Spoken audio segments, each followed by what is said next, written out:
الحمدللہ رب العالمین والصلاة والسلام علی سید الانبیاء والمرسلین اما بعد فاعوذ باللہ من الشیطان الرجیم بسم اللہ الرحمن الرحیم۔ الحمدللہ الہادی پروگرام آپ کی خدمت میں پیش کیا جا رہا ہے، اور جیسے کہ آپ جانتے ہیں کہ ہم قرآنی کسی ایک موضوع کا انتخاب کر کے اس پہ کلام کرتے ہیں، اور ابھی ہمارا جو موضوع چل رہا ہے وہ جہنم کا موضوع ہے۔ پچھلے پروگرام میں سورہ مریم کی کچھ آیات آپ کی خدمت میں ذکر کی تھیں۔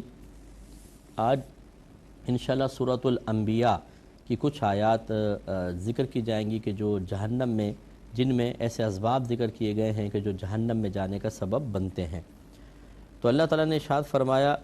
کہ وما ارسلنا من قبلک من رسول الا نوحی الیہ انہ لا الہ الا انا فاعبدون۔ اللہ تعالیٰ اپنے حبیب کریم صلی اللہ علیہ وسلم کو مخاطب کر کے ارشاد فرماتا ہے کہ آپ سے قبل ہم نے کسی رسول کو نہیں بھیجا مگر اس کی طرف یہ وحی فرمائی۔ یعنی اب اس کو یوں بھی ترجمہ کر سکتے ہیں کہ آپ سے پہلے ہم نے ہر رسول کی طرف یہ وحی نازل فرمائی، جس کو بھی بھیجا ہے کیا ہے کہ انہ لا الہ الا انا، کہ بے شک نہیں ہے کوئی معبود مگر میں۔ یعنی اللہ تعالیٰ نے فرمایا اپنے رسولوں سے یہ کہو کہ اللہ تعالیٰ یہ ارشاد فرماتا ہے کہ میرے علاوہ کوئی عبادت کا لائق نہیں، فاعبدونی، تو پس تم میری عبادت کرو۔ تو اللہ تعالیٰ نے اپنے آپ کو یکتا اور تنہا رکھا ہے، اور وہ شرک کو پسند نہیں فرماتا، ہر نبی کو یہ وحی فرمائی۔ لیکن وقالوا اتخذ الرحمن ولدا سبحانہ بل عباد مکرمون، اور یہ کافر بولے کہ اللہ تبارک و تعالیٰ نے اولاد کو اختیار کیا ہے۔ یہ سورہ مریم کے اندر بھی ہماری بات یہ گزری تھی، یہی اسی طرح کی آیت کہ انہوں نے اللہ تبارک و تعالیٰ اپنے آپ کو واحد ذکر کرے، اپنی وحدانیت کا بیان کرے، اور یہ اس کے ساتھ شرک ٹھہرائیں، اور انہوں نے کہا کہ اللہ نے اولاد کو اختیار کیا۔ اللہ تعالیٰ فرماتا ہے سبحانہ، اللہ تعالیٰ کو اس سے اولاد سے پاکی حاصل ہے، بل عباد مکرمون، بلکہ وہ اس کے بندے ہیں عزت والے۔ جیسے یہود نے کہا کہ عزیر علیہ السلام اللہ کے بیٹے ہیں، اور یہ عیسائی حضرات کہتے ہیں کہ حضرت عیسیٰ علیہ السلام اللہ کے بیٹے ہیں۔ اللہ تعالیٰ فرماتا ہے کہ وہ اللہ کی اولاد نہیں ہیں، بلکہ اس کے عزت والے بندے ہیں، وہ مخلوق ہیں، اللہ نے ان کو پیدا فرمایا ہے۔ لا یسبقونہ بالقول وہم بامرہ یعملون، بات میں اس سے سبقت نہیں کرتے اور وہ اس کے حکم پر کاربند ہوتے ہیں۔ یعنی ایسا نہیں ہے کہ اللہ تعالیٰ کی طرف سے وحی نہیں آئی وہ اپنے پاس سے پیغام کرنا شروع کر دیتے ہیں، نہیں، اپنی بات میں اللہ تعالیٰ سے سبقت نہیں لے جاتے، اور وہ اسی کے حکم پر کاربند ہوتے ہیں۔ تو جتنے بھی نبی آئے، کسی نے بھی یہ دعویٰ نہیں کیا کہ میں خدا ہوں، یا معاذ اللہ یہ دعویٰ کہ میں اللہ کی اولاد میں سے ہوں، نہیں، وہ اس طرح کی کوئی بات نہیں کہتے جو اللہ کی طرف سے وحی ان کو نازل نہیں ہوئی، اور اللہ تعالیٰ کے حکم کے ہمیشہ وہ پابند رہتے ہیں۔ اس سے یہ معلوم ہوا، دیکھیں وہم بامرہ یعملون، اور وہ اس کے حکم پر ہی کاربند ہوتے ہیں۔ اس سے معلوم ہوتا ہے کہ انبیاء علیہم السلام بھی مکلف ہیں، وہ بھی اللہ تعالیٰ کے حکم کے پابند ہیں۔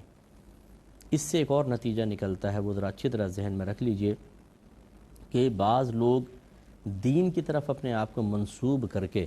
اور اپنے آپ کو یوں ثابت کرنے کی کوشش کرتے ہیں کہ اب ہم شریعت کی قید سے آزاد ہیں۔ جیسے ڈبے قسم کے پیر ہوتے ہیں، جعلی پیر ہوتے ہیں، اسی طرح یہ شعبدے باز جو ہوتے ہیں، جو دین کا لبادہ اوڑھ کر مخلوق کو پاگل بنا کے ان کی جیبیں خالی کرتے ہیں، وہ اسی طرح کرتے ہیں کہ وہ یوں ثابت کرنے کی کوشش کرتے ہیں کہ ہم بہت دین والے ہیں اور اللہ کے قریب ہیں، اور اب ہمیں ضرورت نہیں کہ ہم شریعت پر چلیں۔ تو اس کا ایک رد ہے اس کے اندر کہ انبیاء علیہم السلام جو اللہ تعالیٰ کی بارگاہ میں سب سے مقبول ہیں، اس کا کوئی انکار نہیں کر سکتا کہ مخلوق میں سب سے زیادہ قرب اللہ کے نبیوں کو اور رسولوں کو اللہ تعالیٰ کے ساتھ حاصل ہوتا ہے۔ اس کے باوجود وہ اللہ کے حکم کے پابند ہیں، اللہ کے احکام پر کاربند ہوتے ہیں۔ تو انبیاء علیہم السلام تو شرعی قیودات سے آزاد نہ ہوں، اور یہ دعوے کریں کہ جی اب ہمیں شریعت پہ چلنے کی ضرورت نہیں کیونکہ ہم کامل ہو چکے ہیں، ہمیں تو اللہ نے اپنا مقرب بنا لیا ہے، تو ان کے دھوکے میں وہی آئے گا جس نے قرآن نہیں پڑھا ہوگا۔ اس لیے اچھی طرح یاد رکھیے کہ کوئی کتنا ہی اعلیٰ مقام کیوں نہ حاصل کر لے، وہ ہمیشہ اللہ کے احکام کا پابند رہے گا۔ یعلم ما بین ایدیہم وما خلفہم ولا یشفعون الا لمن ارتضی وهم من خشیتہ مشفقون، اللہ تعالیٰ فرماتا ہے اپنے بارے میں کہ یعلم ما بین ایدیہم، وہ جانتا ہے جو کچھ ان کے آگے ہے، وما خلفہم، اور جو ان کے پیچھے ہے، یعنی ان کا ماضی بھی جانتا ہے اور ان کا مستقبل بھی اللہ تعالیٰ جانتا ہے۔ ولا یشفعون، اور وہ شفاعت نہیں کرتے ہیں، یعنی جو اللہ کے نیک بندے ہیں شفاعت نہیں کرتے ہیں، الا لمن ارتضی، مگر اس کے لیے جس کے لیے اللہ تعالیٰ پسند فرمائے، یعنی اللہ کی مرضی کے بغیر یہ شفاعت نہیں کریں گے۔ ہاں اللہ تعالیٰ اجازت دے گا تو یہ شفاعت ضرور کریں گے۔ وہم من خشیتہ مشفقون، اور وہ اس کے خوف سے ڈر رہے ہیں۔ یہ ہے دیکھیں اللہ کے مقرب بندوں کی پہچان جو اللہ نے بیان فرمائی کہ وہ اللہ تعالیٰ کے حکم پر کاربند ہیں اور پھر بھی اپنے اللہ سے ڈر رہے ہیں۔ اور یہاں صورتحال یہ ہے کہ شریعت سے بھاگ رہے ہیں، اور بے خوفی کا عالم یہ ہے کہ اگر کوئی مطلب ہم جیسا فرد صحیح بات بیان کرنے کی کوشش کرے تو اس سے بھی بدگمان کر دیا جاتا ہے اپنے متبعین کو، ارے یہ تو مولویوں کی باتیں ہیں، یہ تو ظاہر علم رکھنے والے علماء کی باتیں ہیں، فقیر تو روحانیت کا حامل ہے، فقیر جو ہے وہ علم لدنی اس کو حاصل ہے، فقیر جو علم باطن جانتا ہے وہ یہ لوگ علماء ظاہر نہیں جانتے ہیں۔ اچھا بھئی آپ سب سے زیادہ جانتے ہیں، اور اس کا نتیجہ کیا نکل رہا ہے؟ نہ نمازیں پڑھیں گے، نہ روزہ رکھیں گے، زبان پر گالیاں ہیں، سر سے لے کر پاؤں تک خلاف شرع امور کا ایک مجموعہ بنے ہوئے ہیں۔ یعنی شرم نہیں آتی ہے کہ جھوٹ ایک انسان بولتا ہے نا تھوڑا ڈر کے بولتا ہے تو چلو پھر بھی ہم کہیں گے یار تھوڑا سا یہ ہے، یعنی اتنی ڈھٹائی کے ساتھ غلط بیانی اور شریعت کے خلاف چلنا اور لوگوں کو مجبور کرنا کہ ہماری ان بے سروپا باتوں سے نفسیاتی طور پہ متاثر ہو کر ہماری اطاعت کرو۔ تو اس لیے سوچ سمجھ کر اطاعت کرنی چاہیے، نیک پرہیزگار انسان ہونا چاہیے، اپنے اللہ سے ڈرتا رہے اور نیک عمل پر استقامت پذیر ہو، وہ ہے کہ اس کا دامن تھاما جائے، اس لائق ہے، ورنہ یہ لوگ نہیں ہیں۔ تو اللہ تعالیٰ فرماتا ہے کہ وَمَن يَقُلْ مِنْهُمْ إِنِّي إِلَٰهٌ مِّن دُونِهِ فَذَلِكَ نُجْزِيهِ جَهَنَّمَ كَذَلِكَ نَجْزِي الظَّالِمِينَ۔ وَمَن يَقُلْ مِنْهُمْ، اور ان میں سے جو کہے کہ بے شک میں اللہ کے علاوہ معبود ہوں، یہ ایک روایت کے مطابق ابن عباس رضی اللہ تعالیٰ عنہ فرماتے ہیں کہ ابلیس آ کر دعویٰ کرتا ہے بعض اوقات کہ میں ہوں خدا، تو اللہ تعالیٰ فرماتا ہے کہ فَذَلِكَ نَجْزِيهِ جَهَنَّمَ، بس یہ تو اسے ہم جہنم کی سزا دیں گے، كَذَلِكَ نَجْزِي الظَّالِمِينَ، اور اسی طرح ہم ظالموں کو سزا دیتے ہیں۔ تو یہ اب میں نے ابھی آپ کو پہلے سمجھا رہا ہوں کہ یہ اسی طرح ہوتا ہے کہ شیطان آ کر کسی بھی انسان کے روپ میں، اب یہ یقینی سی بات ہے کہ شیطان اس طرح سامنے تو نہیں آ جاتا کہ مجسم ہمارے سامنے کھڑا ہو جائے، شیطان آتا ہے تو کبھی تو یہ صرف وسوسہ ڈالتا ہے دل کے اندر براہ راست، اور کبھی ایسا ہوتا ہے کہ کسی پر حاوی آ کر اسے ہمارے سامنے کھڑا کر دیتا ہے اور وہ شیطان کا پیغام ہم تک پہنچا رہا ہوتا ہے۔ اب بظاہر وہ بول رہا ہوتا ہے لیکن حقیقتاً شیطان بول رہا ہوتا ہے، کیونکہ شیطان اس کے ذہن میں اپنا پیغام فیڈ کر چکا ہوتا ہے۔ جیسے کہ روبوٹ آپ تیار کریں، اس میں ایک پروگرام ڈال دیں اور اب وہ روبوٹ کسی کے سامنے جا کر آپ کے پیغام کو سنائے،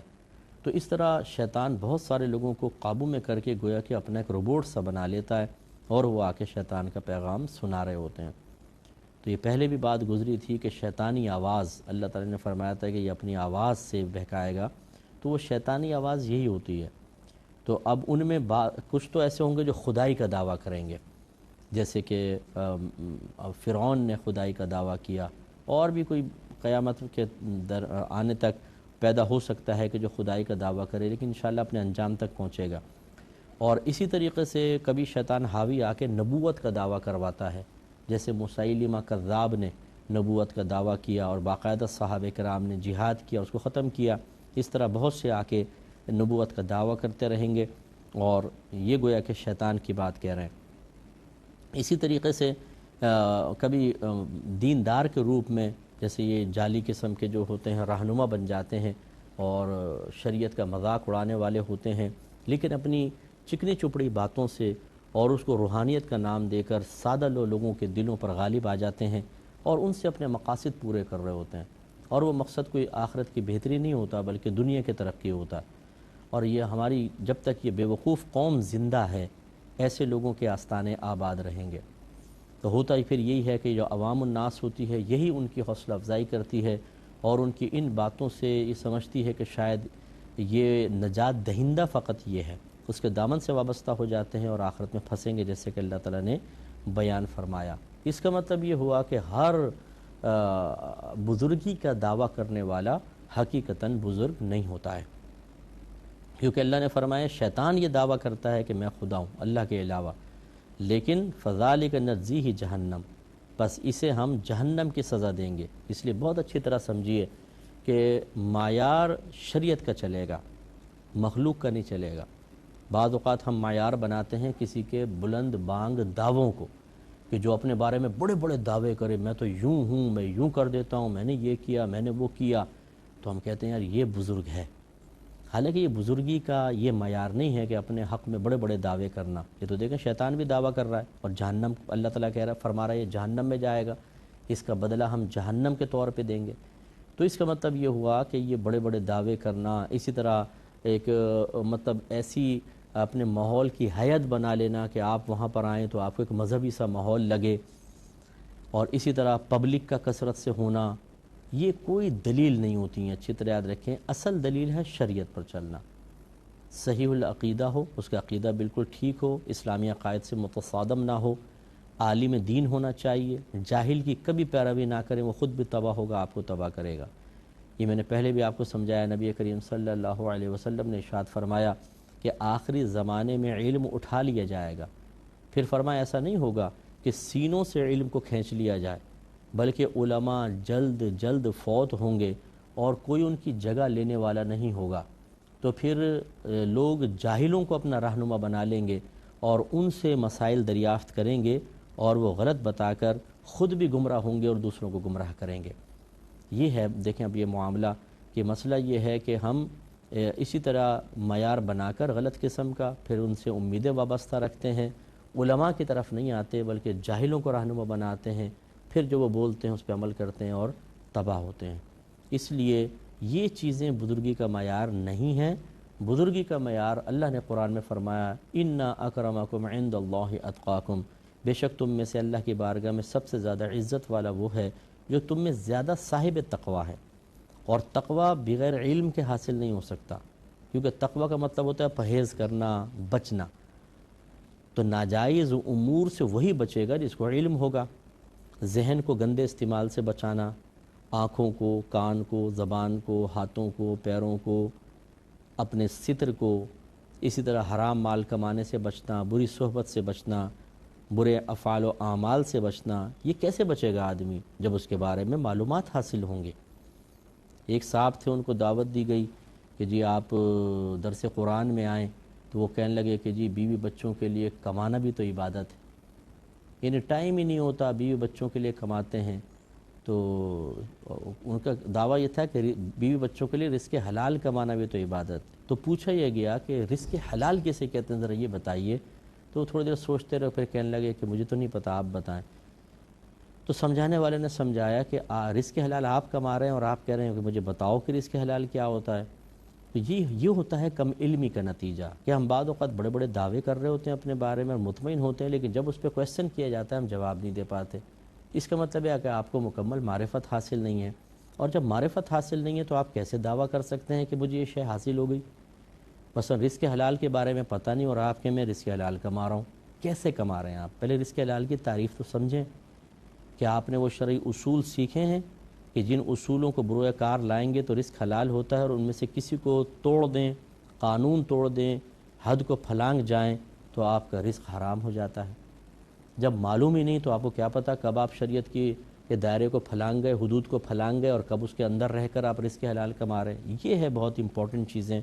جس پر ہمیں توجہ کرنی چاہیے۔ تو اس لیے اچھا طرح یاد رکھیں کہ یہ اپنے حلیے بدل لینا، بڑے بڑے اپنے بارے میں دعوے کرنا، پبلک کو جمع کر لینا، حق ہو کے نعرے لگانا، یہ چیزیں بزرگی کی علامت نہیں ہیں، اصل ہے شریعت پر چلنا۔ حضرت با یزید بسطامی صاحب رحمۃ اللہ علیہ کا یہ قول دوبارہ ذہن میں لائیں۔ آپ ارشاد فرمایا کرتے تھے کہ پانی پہ چلنا کوئی کمال نہیں، یہ تو ایک تنکا بھی کر سکتا ہے، اور ہوا میں اڑنا کوئی کمال نہیں، کیونکہ یہ تو ایک چھوٹی سی مکھی بھی کر سکتی ہے۔ فرمایا کمال یہ ہے کہ انسان نبی کریم صلی اللہ علیہ وسلم کی لائی ہوئی شریعت پر عمل کرے۔ اب شریعت یقینی سی بات ہے کہ عوام کو بھی شریعت پتہ نہیں ہوتی،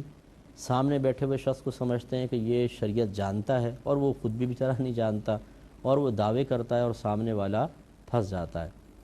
اس لیے لوگ کہتے ہیں جی پیر و مرشد کو تلاش کریں، وہ منزل تک پہنچائے گا، اور میری گزارش یہ ہے کہ پیر و مرشد کو تلاش کرنے کے لیے بھی آپ کو علم چاہیے۔ جب آپ کو علم ہی نہیں ہوگا تو غلط آدمی کے ہاتھ میں ہاتھ دیں گے اور تباہ و برباد ہو جائیں گے۔ اس کے لیے بھی ایک علم درکار ہے۔ پہلے انسان کچھ عمل پہلے کرے، اپنی روحانی صفائی کرے، کچھ علم حاصل کرے، تاکہ اب وہ یہ پہچان پیدا کر لے کہ اب اس سے آگے جو میں مزید منازل طے کرنی ہے اس کے لیے کس شخص کے دامن کو تھامنا ہے، تب کہیں جا کے اس کو منزل ملے گی۔ ہم تو پہلے دامن تھام لیتے ہیں اور یہ نہیں پتہ کہ کس کا، چور کا ہم نے دامن تھاما ہے یا واقعی ایک نیک پرہیزگار کا دامن تھاما ہے۔ اب جو غلط کا دامن تھام لے یہ سوچ کر یہ مجھے اللہ سے ملائے گا، آپ خود سوچیے کیسے ملائے گا وہ۔ اس لیے پہلے یہ شعور بیدار کرنا، اس چیز کی معرفت حاصل کرنا، اس کا علم حاصل کرنا ضروری ہے کہ یہ شخص اس قابل بھی ہے کہ اس کے ہاتھ میں ہاتھ دیا جائے۔ یہ توجہ طلب بات ہے۔ تو اللہ تعالیٰ فرماتا ہے کہ وَمَن يَقُلْ مِنْهُمْ إِنِّي إِلَٰهٌ مِّن دُونِهِ، اور ان میں سے جو کہے کہ میں اللہ کے سوا معبود ہوں، اور یہ ابلیس کا دعویٰ ہے، تو فَذَلِكَ نَجْزِيهِ جہنم، تو اسے ہم جہنم کی سزا دیں گے، كَذَلِكَ نَجْزِي الظَّالِمِينَ، اسی طرح ہم جزا دیتے ہیں ظلم کرنے والوں کو۔ تو بس یہ ایک اصول ہے، اس کو ذرا ذہن میں رکھیں، تو انشاءاللہ عز و جل اگر ہم اللہ تبارک و تعالیٰ کی بارگاہ میں مقبول ہوں گے نیک متقی پرہیزگار ہو کر، تو انشاءاللہ نجات پائیں گے۔ اور اگر ایسا نہیں ہے، اور خاص طور پر ایسے لوگوں کا دامن تھام لیں گے جو بڑے بڑے دعوے کرتے ہیں لیکن اپنے دعوے میں جھوٹے ہیں، تو پھر اس کی سزا جہنم ہوگی۔ اب یہ اگلی یہ اسی سورہ